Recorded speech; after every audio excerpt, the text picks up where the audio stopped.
Bonjour Monseigneur. Bonjour. Vous venez de lire l'encyclique Magnificat Humanitas de Léon. Et donc un chroniqueur à la radio lundi dernier disait « Le pape Léon est le premier leader mondial à prendre la parole sur ce sujet de cette manière. Qu'en pensez-vous » Oui, je suis d'accord de cette manière.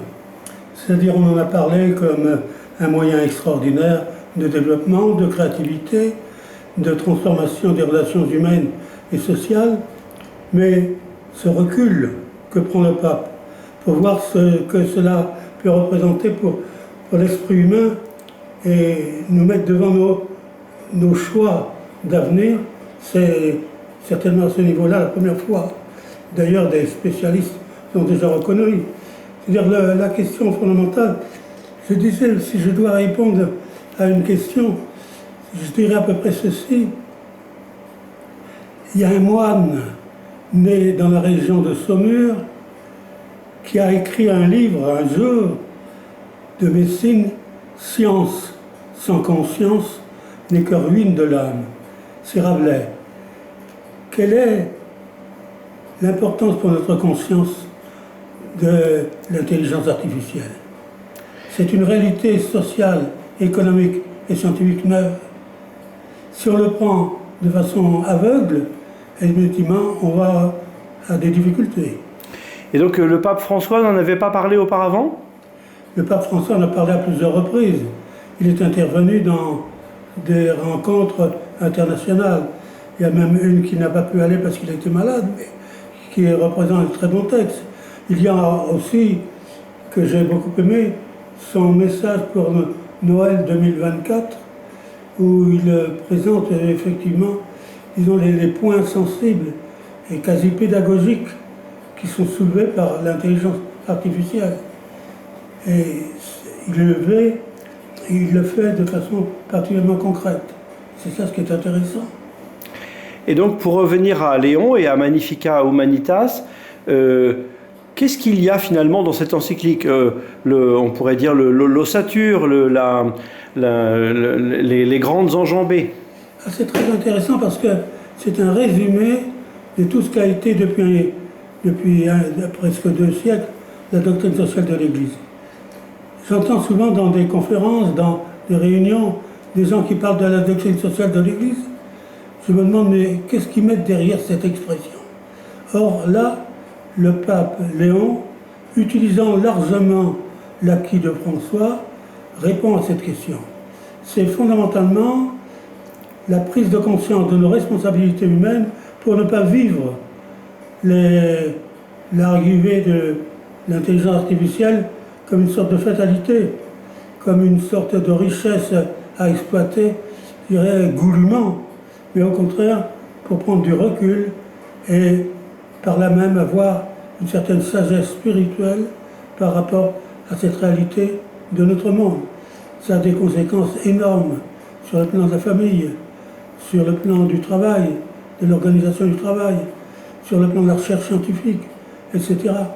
Donc c'est une nouvelle donne de notre activité humaine, et je crois qu'il est capital qu'on ne se contente pas de bons esprits sur la doctrine sociale de l'Église, mais qu'on voit pied par pied, chapitre par chapitre, ce qui a trait à cette affaire. Et alors donc, à la fin de votre lecture de l'encyclique, quelle impression générale vous avez ? Quelle est votre réflexion sur la façon, on pourrait dire originale, dont Léon traite cette question ? Il le traite en chrétien, ce qui est normal pour un pape, vous me direz, mais aussi en même temps en quelqu'un qui a écouté et qui a mis en route un certain nombre de techniciens. Si vous voulez, les encycliques, ce n'est pas simplement le pape tout seul. Ils font travailler. Moi-même, j'ai participé à 3 encycliques de Jean-Paul II.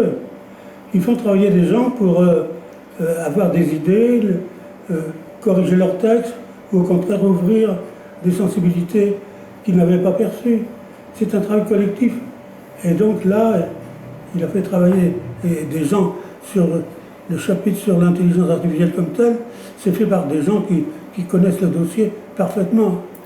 Mais il y a aussi toute une pédagogie le chapitre 5 en particulier est intéressant pour parler de ce qu'on peut faire dans la société pour humaniser l'intelligence artificielle et ne pas se contenter de l'utiliser et d'en profiter.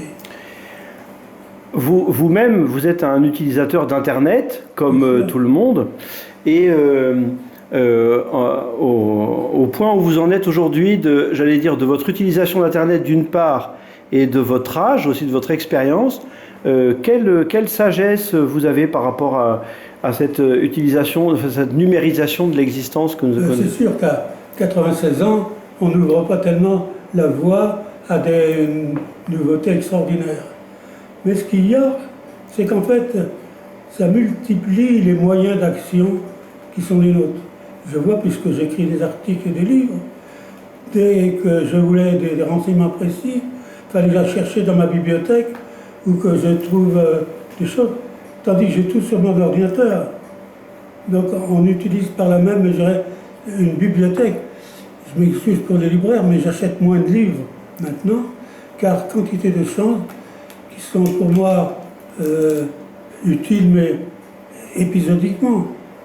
Je les trouve, je vais plus vite en le posant comme question à mon ordinateur qu'en allant dans ma bibliothèque.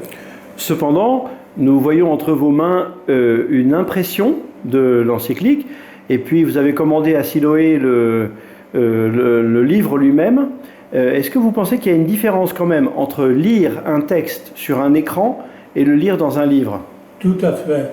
Moi-même, je l'ai tiré dès que j'ai eu le texte par Internet, je l'ai tiré immédiatement sur papier.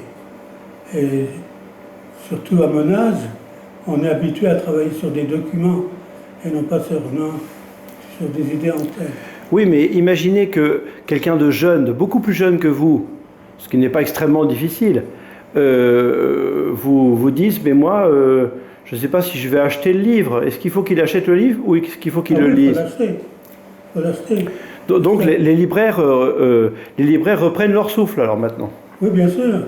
Mais en même temps, c'est parce que je souhaite, en tout cas, ça c'est les pasteurs en responsabilité qui sont devant leurs tâches, je souhaite qu'il y ait des rencontres, des explications, car comme je vous le disais tout à l'heure, je trouve que dans des débats, dans des conférences que j'ai entendues, la question de la doctrine sociale de l'Église n'était pas vue à une profondeur comme celle du pape.